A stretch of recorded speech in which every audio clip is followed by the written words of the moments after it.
여호수아 연속설교 말씀이 디딤돌이 되다 7번째 시간. 오늘 우리는 여호수아 6장 8절에서 16절 말씀을 중심으로 말보다 양강나팔이라는 제목을 가지고 말씀을 나누겠습니다. 혹시 땅밟기라는 단어를 들어보신 적이 있으신지요? 이 생소한 단어는 2010년 한국에서 봉은사 땅밟기라는 사건을 통해서 많은 사람들에게 알려지기도 한 단어입니다. 봉은사 땅밟기라는 사건은 이렇습니다. 한 기독교 단체에서 신앙훈련을 받던 청년들이 서울 강남의 봉은사 법당과 그 사찰 구석구석을 돌아다니면서 큰 소리로 찬양도 부르고 통성 기도를 했습니다. 이런 행동을 촬영하고 자신들의 기독교 단체 웹사이트에 봉은사 땅밟기라고 올렸는데 이 동영상이 외부로 퍼지면서 사회에 큰 파장을 일으켰습니다. 이 기독교 단체와 이 청년들이 봉은사를 찾아가서 무릎 꿇고 빌 만큼 큰 사회적 이슈가 되기도 했습니다. 도대체 땅밟기가 무엇인가? 이렇게 물어보시는 분이 계실 것입니다.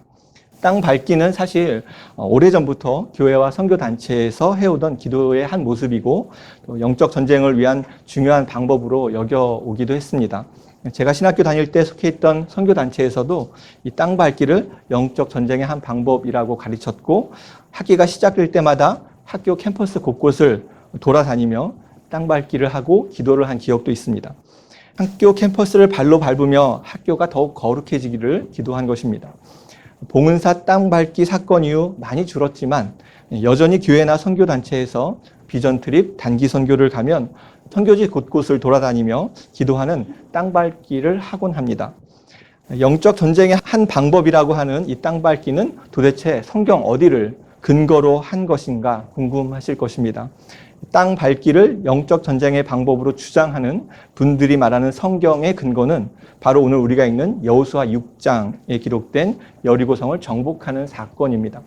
이스라엘 백성들이 일주일간 여리고성 주변 땅을 밟고 나서 여리고성이 무너졌듯이 선교지의 땅을 밟으며 영적 전쟁에서 승리하자고 주장한 것입니다. 그런데 이런 땅 밟기의 근거가 된 오늘 본문을 자세히 들여다보면 하나님께서 백성에게 단지 여리고성 주변을 땅을 밟으며 돌아라 라는 명령만 하시지 않았습니다. 성을 도는 것 외에도 하나님께서는 백성들에게 몇 가지 행동들을 매우 구체적으로 명령하고 계십니다. 오늘 우리는 너무나 익숙한 이 여리고성 정복 사건을 다시 읽으면서 특히 하나님께서 명령하신 그 구체적인 행동들을 좀 주의 깊게 살펴보려고 합니다. 그 하나님의 명령들은 우리의 삶과 인생을 주님의 나라로 만들어 가기 위한 매우 중요한 메시지를 담고 있기 때문이고 또 우리의 삶 가운데 계속해서 이어지는 그 영적 전쟁에서 승리하기 위한 중요한 방법을 가르쳐 주기 때문입니다. 약속의 땅을 정복하며 가장 중요한 첫 전쟁에서 하나님은 백성들에게 구체적으로 무엇을 명령하셨을까요? 그 명령을 신앙의 디딤돌로 우리가 삼을 때 우리는 과연 어떠한 모습과 삶을 살아가게 될까요? 오늘 말씀을 하나씩 읽으면서 이 질문에 대한 답을 함께 찾아보려고 합니다. 요단강을 건넌 후 이스라엘 백성들은 할례 의식을 통해서 하나님의 백성임을 확정하였고 유월절을 지키면서 하나님의 구원하심을 기억하고 감사했습니다. 그리고 이제 드디어 약속의 땅 첫 번째 성 여리고를 향하라는 명령을 받았습니다. 이때 하나님은 일반적인 상식으로는 도저히 이해할 수 없는 전쟁 방법을 여호수아를 통해서 백성들에게 명령하고 계십니다. 여리고성을 정복하라고 하실 때 여리고성은 과연 어떠한 상태였을까요? 여호수아 6장 1절은 이렇게 전하고 있습니다. 이스라엘 자손들로 말미암아 여리고는 굳게 닫혔고 출입하는 자가 없더라. 여리고 성문은 굳게 닫혀서 그 문을 들고 나가는 사람이 없었는데 그 이유는 이스라엘 자손들 때문이었다라고 말씀합니다. 여리고는 언덕 위에 이중의 성벽으로 세워진 난공불락의 요새와도 같은 성이었습니다. 성 주변에 살던 사람들까지 모두 이스라엘 백성들을 두려워해서 성 안으로 들어와 있었고 또 그 성의 문을 닫으면 외부의 공격으로부터 오랫동안 버틸 수가 있었습니다. 여리고 성은 지금 이스라엘 백성들이 왔다는 소식을 듣고 그 성문을 굳게 닫고 이스라엘 백성들이 그냥 조용히 지나가기만을 기다리는 작전을 쓰고 있었던 것입니다. 문을 걸어 잠그고 있으면 이스라엘 백성들이 아무리 강하다 하더라도 이 여리고 성을 무너뜨릴 수 없을 것이다라는 그들의 믿음이 있었기 때문입니다. 그런데 이런 난공불락의 요새인 여리고 성을 정복하라고 하시는 하나님은 가장 먼저 이스라엘 백성들에게 방법을 말씀하시기 전에 이렇게 말씀하십니다. 여호수아 6장 2절 말씀입니다. 여호와께서 여호수아에게 이르시되 보라 내가 여리고와 그 왕과 용사들을 내 손에 넘겨 주었으니, 하나님은 여리고 성을 공격하는 방법을 말씀하시기 앞서 그 성을 내 손에 넘겨 주었다라고 약속의 말씀을 주고 계십니다. 넘겨줄 것이다 라고 미래형으로 말씀하신 것이 아니라 넘겨주었다 라고 과거형으로 말씀하시며 이 성에 대한 정복을 분명히 약속하고 계십니다. 하나님은 항상 행하실 일을 약속으로 미리 말씀하시는 분이십니다. 당신의 백성들이 무엇을 어떻게 해야 할지 혼란스러워하거나 불안해하는 것을 원하시지 않기 때문입니다. 가나안 땅을 이스라엘 백성들에게 주시겠다는 말씀은 이미 수백 년 전에 아브라함에게 약속하신 것이고 출애굽할 때 다시 한번 약속하신 말씀입니다. 요단강을 건너갈 때에도 미리 그것을 말씀하셨고 지금 여리고 성 앞에서도 그 성을 주셨다라고 약속의 말씀을 먼저 주고 계십니다. 그렇다면 여리고 성을 차지하는 것은 무엇에 관한 문제이겠습니까? 하나님의 이 약속을 믿느냐 믿지 않느냐, 믿음의 문제가 되는 것입니다. 그 약속의 말씀을 믿는다면 하나님께서 어떤 모습이든 어떤 방법을 말씀하시든 그것을 따르고 순종하는 데 큰 문제가 되지는 않을 것입니다. 흥미롭게도 하나님은 여리고성을 주시겠다라고 말씀하시면서 백성들에게 해야 할 일도 명령하셨다라는 것입니다. 백성들 너희들은 그냥 가만히 있어. 내가 다 성도 무너뜨리고 성 안에 있는 모든 군사들도 다 전멸시킬 테니까 너희들은 편안히 들어가기만 하면 돼. 이렇게 하지 않으셨습니다. 앞으로 일어날 일을 약속하셨고 그리고 백성들이 무엇을 해야 하는지 그 방법까지 세세하게 말씀하셨습니다. 그러면 백성들 앞에서는 무엇이 생긴 것입니까? 그 백성들은 또 한 번 자신들의 믿음을 증명할 시험대에 오르게 된 것입니다. 하나님께서 성을 주시겠다고 하신 말씀을 믿는다면 그 방법으로 주시는 그 말씀이 어떤 것이든 관계없이 그 말씀에 순종할 것이기 때문입니다. 반대로 하나님의 약속, 그 성을 주시겠다는 이 약속을 믿지 못한다면 어떤 방법이든 따르지 못하게 될 것입니다. 이것은 우리의 신앙에서도 그대로 적용됩니다. 우리가 말씀에 순종하지 못하고 또 말씀에 순종하는 것을 힘들어하는 것은 거의 대부분 말씀을 믿지 못하기 때문입니다. 새벽 기도 때도 나누었지만 우리의 선택과 행동 대부분은 우리 믿음의 결과입니다. 이 건물에 우리가 들어와 앉아 있는 것은 이 건물이 무너지지 않을 것이라는 믿음이 우리에게 있기 때문입니다. 의사의 말을 따라 우리가 치료를 받는 것은 의사를 믿기 때문입니다. 우리의 일상에서 일어나는 행동 대부분은 이렇게 믿음의 결과입니다. 믿음은 반드시 행동으로 이어진다는 것입니다. 이를 반대로 생각해 보면 우리가 말씀에 따라 순종하지 못하는 것은 하나님을 믿지 못하기 때문이라는 것이지요. 순종은 믿음의 문제입니다. 예수님은 먼저 주의 나라와 그의 의를 구하면 모든 것을 이루어 주시겠다라고 약속을 우리에게 주셨습니다. 그런데 우리는 이 말씀 앞에 주저합니다. 모든 것을 이루시겠다는 그 말씀은 너무나 좋지만 그 앞에 붙어 있는 주의 나라와 주님의 의로움을 먼저 구하라는 말씀이 우리 마음에 너무나 걸림돌이 됩니다. 정말 그 나라와 그 의를 구하면 모든 것을 이루어 주실까? 이런 의심하는 마음이 우리 가운데 있고 괜히 했다가 안 이루어 주시면 어떡하지? 그러면 나만 손해보는 것이 아닌가? 이런 의심이 우리 가운데 있기 때문에 우리는 이 예수님의 말씀을 순종하지 못하는 것입니다. 나는 왜 이렇게 말씀대로 살지 못할까? 나는 왜 이렇게 순종의 삶을 이어가지 못할까? 이렇게 말하기 전에 나는 진정으로 하나님을 신뢰하고 있는가? 나는 하나님의 말씀에 대한 분명한 믿음이 있는가? 반드시 점검해 보아야 합니다. 우리의 믿음이 증명되는 자리는 순종하는 그 순간임을 한순간도 잊지 않기를 축원합니다. 하나님은 여리고를 주시겠다고 약속하신 후 성을 정복하는 방법으로 인간의 이성으로는 도저히 이해할 수 없는 매우 이상한 명령을 주셨습니다. 여호수아 6장 3절에서 5절 말씀을 보십시오. 너희 모든 군사는 그 성을 둘러 성 주위를 매일 한 번씩 돌되 엿새 동안을 그리하라. 일곱째 날에는 그 성을 7번 돌며 그 제사장들은 나팔을 불 것이며 제사장들이 양각 나팔을 길게 불어 그 나팔 소리가 너희에게 들릴 때에는 백성은 다 큰 소리로 외쳐 부를 것이라. 그리하면 그 성벽이 무너져 내리리니 백성은 각기 앞으로 올라갈지니라 하시며, 하나님은 여리고성을 정복하는 방법으로 여호와의 언약궤를 앞세우고 매일 여리고 주변을 한 바퀴씩 6일 동안을 돌고 마지막 7일에는 7바퀴를 돌라고 말씀하셨습니다. 그리고 마지막 날 큰 소리를 외치면 성벽이 무너질 것이니 백성들은 그 성을 정복하라고 말씀하셨습니다. 여러분께서 이스라엘 백성이 되셔서 이 명령을 직접 이 자리에서 들었다면 여러분은 어떻게 반응하셨겠습니까? 성 주변을 도는 것이 여리고를 정복하는 방법이라고? 그렇게 하면 진짜 성이 무너진다고? 이런 반문이 가장 먼저 우리 마음에 들어오지 않았겠습니까?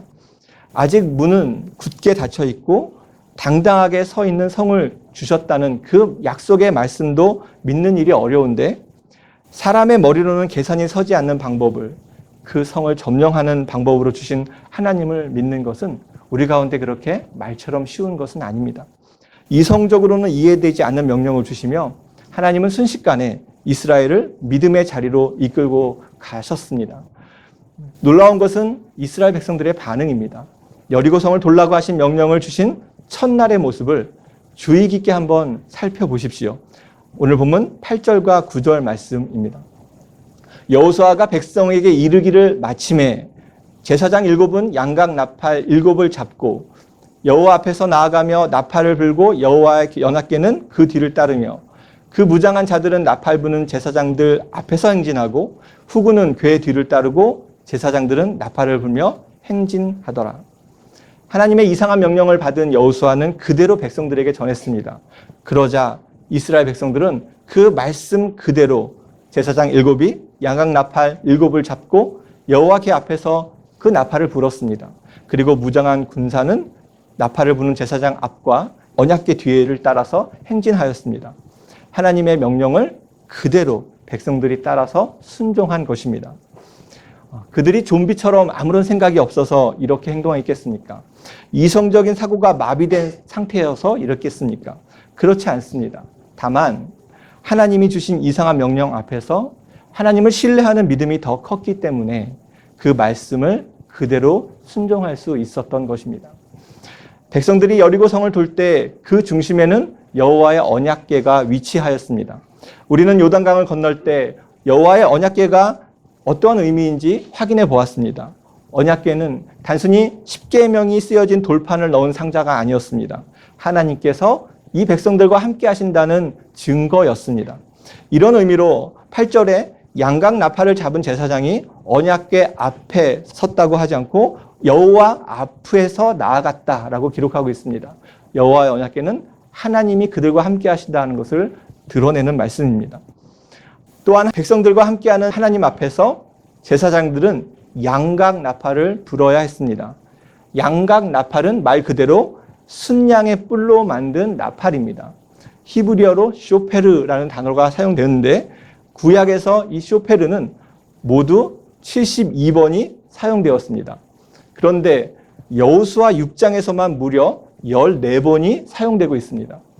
한글 성경 번역으로만 보면 양각 나팔이라는 단어는 오직 여기 여호수아 6장에서만 등장합니다. 여리고성을 정복하는 데 있어서 이 쇼페르, 양각 나팔이 얼마나 중요한 역할을 하고 있는지 단적으로 보여주는 것입니다. 전쟁에서 사용하는 일반적인 나팔은 우리가 흔히 생각하는 대로 은이나 구리를 두들겨서 만든 관악기입니다. 그런데 여기에서 하나님은 그런 일반적인 나팔을 사용하지 말고 쇼페르, 양각 나팔을 불라고 정확하게 찍어서 말씀하셨습니다. 도대체 양각 나팔이 무엇이길래 하나님은 여리고성을 정복하는데 그 방법으로 이 나팔을 불라고 강조하셨을까요? 오늘 본문인 여호수아 6장에 앞서서 양각 나팔, 쇼페르가 등장하는 장면은 딱 두 군데가 있습니다. 가장 먼저 나오는 곳이 출애굽기 19장이고 두 번째 나오는 장면이 레위기 25장입니다. 어떤 장면일까요? 출애굽기 19장은 이스라엘이 애굽에서 나온 지 3개월이 지나고 시내산 광야에서 도착한 때에 일어난 사건을 전하고 있습니다. 하나님께서는 모세를 시내산으로 부르시고 백성들과 언약을 체결하라고 말씀하셨습니다.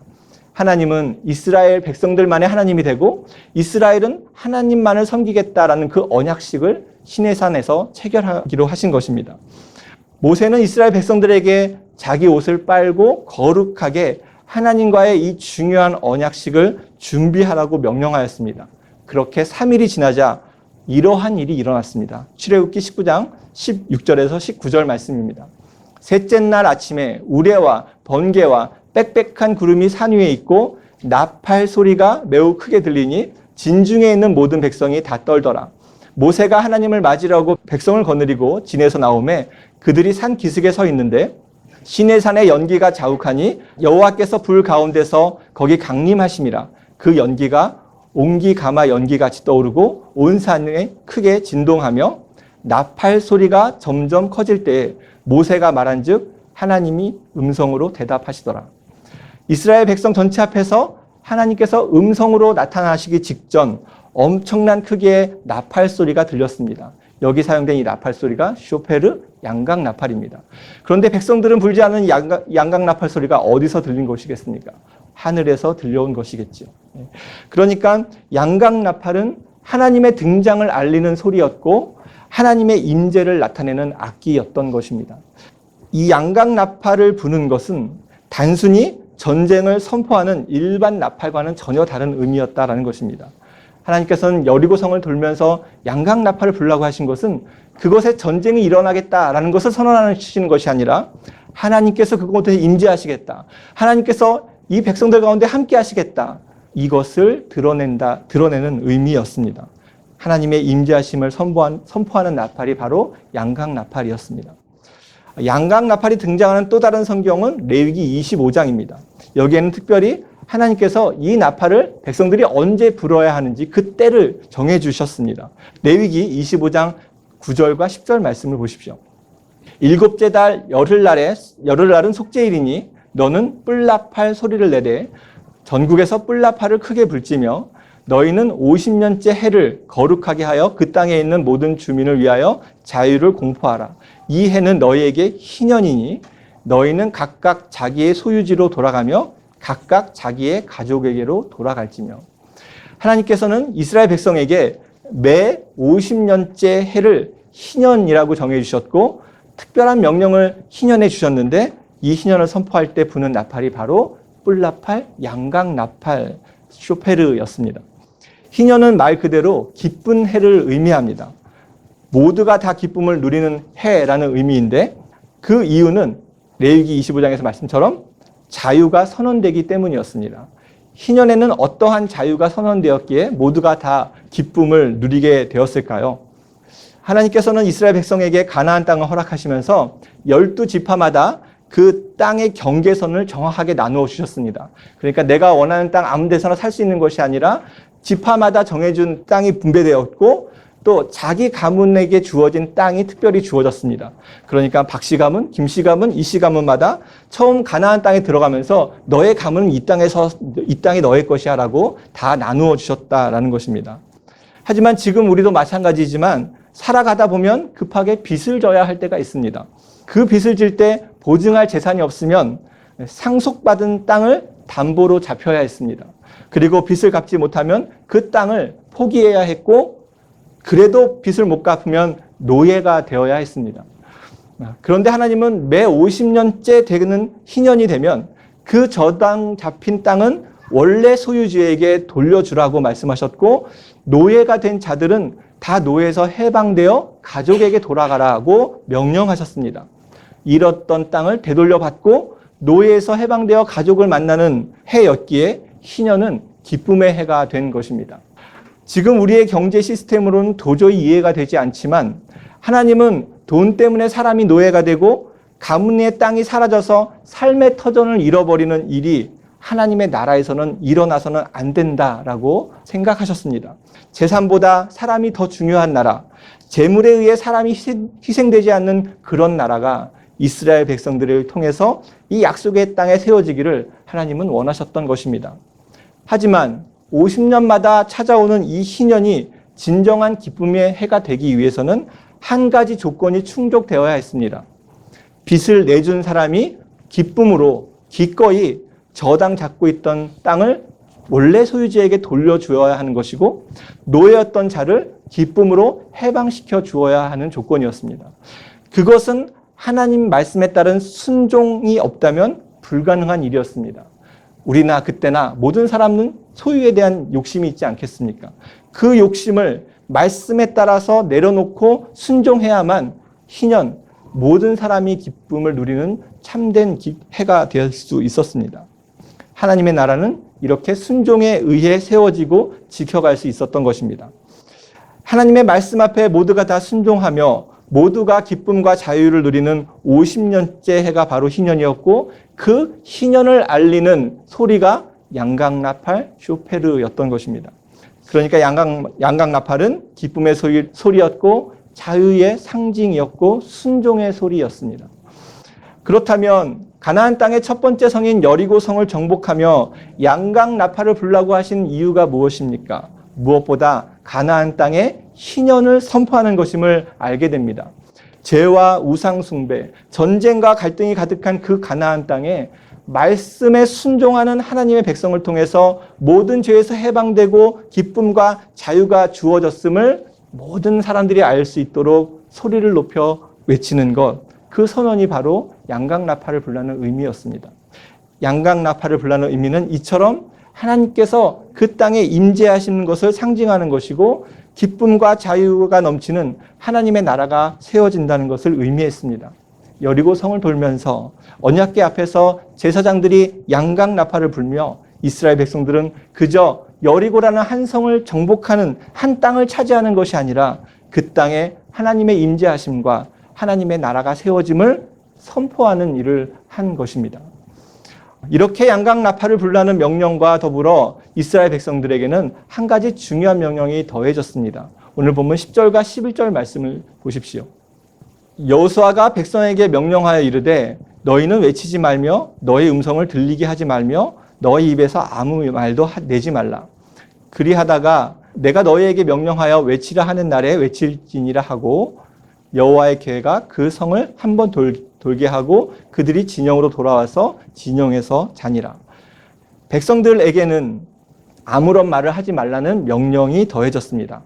외치지 말라. 너의 음성을 들리게 하지 말라. 너의 입에서 아무 말도 내지 말라. 세 가지 다른 표현을 써서 말하지 말고 침묵하라는 엄중한 명령이 내려졌습니다. 침묵하라는 명령을 3번이나 반복해서 할 만큼 이스라엘 백성이 여리고 성을 도는 동안 입을 열지 않는 것은 매우 중요했습니다. 왜 이렇게 침묵하라고, 입을 열지 말라고, 말하지 말라고 강조하셨을까요? 우리가 가장 못하는 것 중에 하나가 있다면 말을 하지 않는 것, 침묵하는 것이 아닐까 싶습니다. 누군가 말을 안 하면 가장 먼저 나오는 반응은 무슨 일 있어? 라는, 그렇게 물을 만큼 침묵하는 것은 자연스럽게 보지도 않습니다. 오죽하면 사찰에서 무건수행이 다 있겠습니까? 말을 참는 것은 그만큼 어렵기 때문입니다. 이스라엘 백성들에게 어떤 말도 어떤 대화도 하지 말라고 하신 것은 외형적으로는 쉬워 보이나 정작 따르려면 전혀 쉽지 않은 명령이었습니다. 침묵한 채로 성 주변을 계속 행진하는 것은, 더구나 6일 동안 그렇게 하는 것은 상당한 인내가 요구되는 행동이었습니다. 우리는 이스라엘 백성들이 광야에서 40년을 보내는 동안 얼마나 많은 원망과 비난과 불평의 말을 쏟아냈는지 잘 알고 있습니다. 이스라엘 백성들은 모세를 향해 애굽에는 묘지가 없어서 우리를 이끌고 왔느냐, 이렇게 원망하면서 비난의 말을 쏟아내곤 했습니다.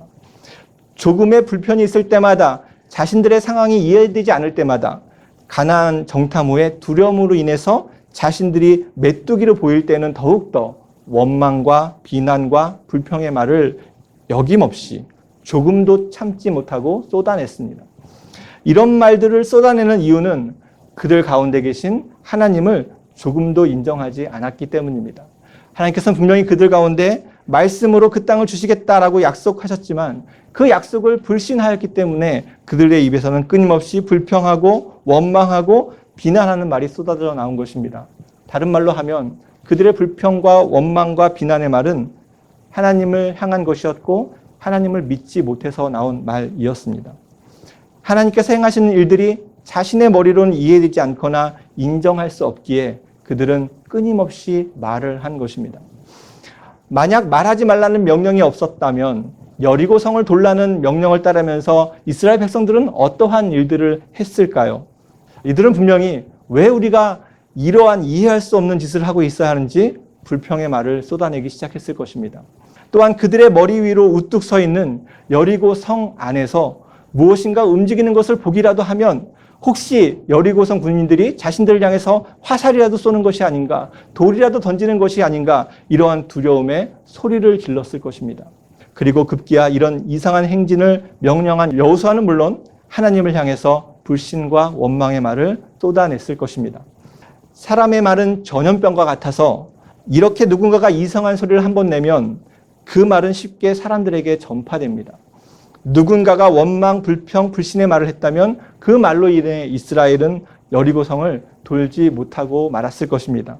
여리고 성 위에서 자신들에게 돌이나 화살을 쏟아 부을지도 모른다고 생각하는 순간 성을 도는 것보다 모두가 다 성 위쪽만 쳐다보고 있지 않았겠습니까? 왜 이런 일을 해야 하나? 정말 성을 돌기만 하면 무너지나? 이런 생각이 들어온 후로는 여호수아는 물론 심지어 하나님을 향한 불신이 더 커져가지 않았겠습니까? 그러니까 말하지 말라는 명령은 여리고성을 다 돌기 위한 방법으로 하나님께서 특별히 정해주신 것입니다. 사람은 자기가 생각하는 것 이상의 말은 할 수 없는 존재입니다. 말이란 자기 생각의 표현이자 생각하지 않는 것은 우리는 말할 수가 없습니다. 교회 안에 있는 우리라고 해서 다르지 않습니다. 교회 안에서 우리는 너무나 불필요한 말, 확인되지 않은 근거 없는 말, 이런 이야기들이 오가곤 합니다. 대부분 내 눈에 보이는 대로 내 생각에서 나오는 말들입니다. 이런 사람의 생각, 인간적인 시선에서 나오는 말들은 교회가 나가야 하는 그 믿음의 행진을 방해하곤 합니다. 과연 내 입에서 나오는 말들이 하나님이 기뻐하시는 말인가? 하나님을 신뢰하면서 나오는 말인가? 내가 한 이 말이 주님의 일을 방해하고 있는 것은 아닌가? 우리는 말하기에 앞서서 반드시 이런 질문을 스스로에게 던지고 고민해야 합니다. 내 말이 나의 영적인 수준을 드러내는 것이고 내가 무엇만을 보고 있고 어떤 생각만을 하고 있는지를 다 보여주는 순간이기 때문입니다. 사실 하나님께서 어차피 여리고성을 무너뜨리기로 결정하셨으니 일주일간의 행진은 전혀 불필요한 일이었습니다. 첫날에 성을 무너뜨리시면 되는 것 아니겠습니까? 그렇다면 6일 동안 이스라엘 백성들에게 침묵하며 행진하라는 것은 왜 명령하셨겠습니까? 그것은 이스라엘 백성들에게 분명히 믿음의 시간이었습니다. 말하지 않고 묵묵히 양각 나팔 소리만이 들리도록 잠잠해야 하는 시간이었고 주님께서 일하시는 것을 조용히 기다리는 침묵의 시간이었습니다. 여러분 한번 상상해 보십시오. 여리고 성문도 굳게 닫혀 있어서 개미 한 마리조차 출입하지 못하는 그 고요한 여리고 광야 한가운데 이스라엘 백성들은 조용히 앞사람과의 대우를 맞추며 침묵하면서 한 걸음 한 걸음 행진하고 있습니다. 그리고 그 고요함 속에 오직 들리는 것은 양각 나팔 소리뿐이었습니다. 그 나팔이 어떠한 의미였습니까?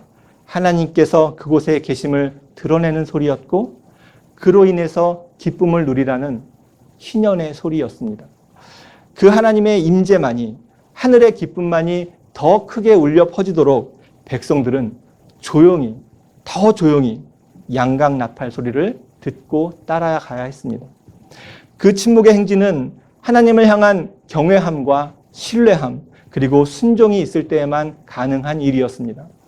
하나님께서 여리고성을 주시겠다라고 약속하셨고 그 약속을 믿는 백성들은 침묵으로 행진하며 오직 하나님의 나팔 소리만 들리게 했습니다. 오늘 이 땅에서 믿음의 길을 걸어가는 우리는 과연 이 믿음의 길을 어떠한 방법으로 걸어가고 있습니까? 내 입에서 나오는 말은 양각 나팔 소리처럼 주님의 살아계심과 인도하심만을 드러내고 있습니까? 아니면 내 생각에서 나오는 불신과 불평의 말로 채워져 있습니까? 하나님의 백성인 우리가 이 땅에서 믿음의 행진을 하는 목적은 하나님을 드러내기 위함입니다.